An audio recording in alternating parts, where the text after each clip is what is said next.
ប្រឹងឌឺឃើញខ្ញុំចាញ់គួរឲ្យកោតខ្លាចនឹងមនុស្សមានចិត្តរឿងရှာបេងដូងបងសាងពីវ័យក្បត់ស្រីមិនខ្លាចរអា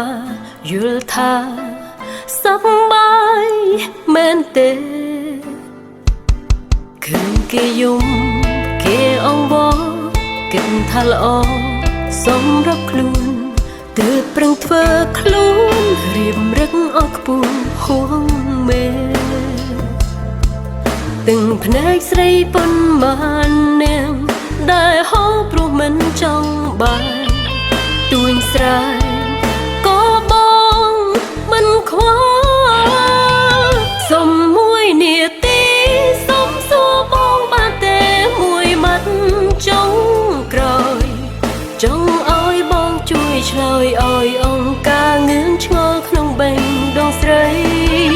មួយជីវិតស្មងស្នេហាបានម្ដងតែស្លាប់ឬអីទើបប្រឹងធ្វើបាបចិត្តស្រីទំលាប់អាប់ព្រៃដល់ពេលណាឃើញគេយំគេអង្វរគិតថាល្អសម្រាប់ខ្លួនទើបប្រឹងធ្វើខ្លួនរៀមរឹកអស់ខ្ពស់ហួងមេទាំងភ្នែកស្រីប៉ុន្មាននាងដែលហោព្រោះមិនចង់បានទួញស្រែក៏បងមិនខ្វល់សុំមួយនាទីសុំសួរបងបានទេមួយម៉ាត់ចុងក្រោយចង់ឲ្យបងជួយឆ្លើយឲ្យអង្គការងឿងឆ្ងល់ក្នុងបេះដូងស្រីមួយជីវិតស្មងស្នេហាបានម្ដងតែស្លាប់ឬអីទើបប្រឹងធ្វើបាបចិត្តស្រីទំលាប់អាប់ព្រៃដល់ពេលណាឆ្លើយបានទេមុនចាំងចេញល្មមឈប់បំពេញចិត្តក្បត់សាមានឬស្យារៀនសាសនាហាស្មងមួយតើបានទេ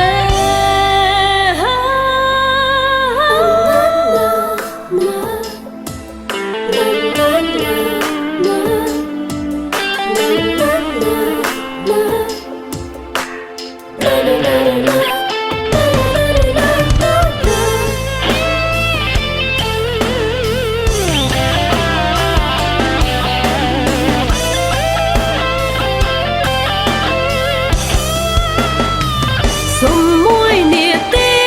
សុំសួរបងបានទេមួយម៉ាត់ចុងក្រោយ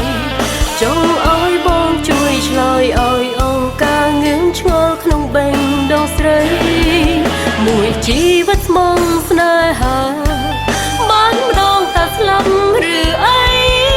ទើបប្រឹងធ្វើបាបចិត្តស្រីទំលាប់អាប់ព្រៃ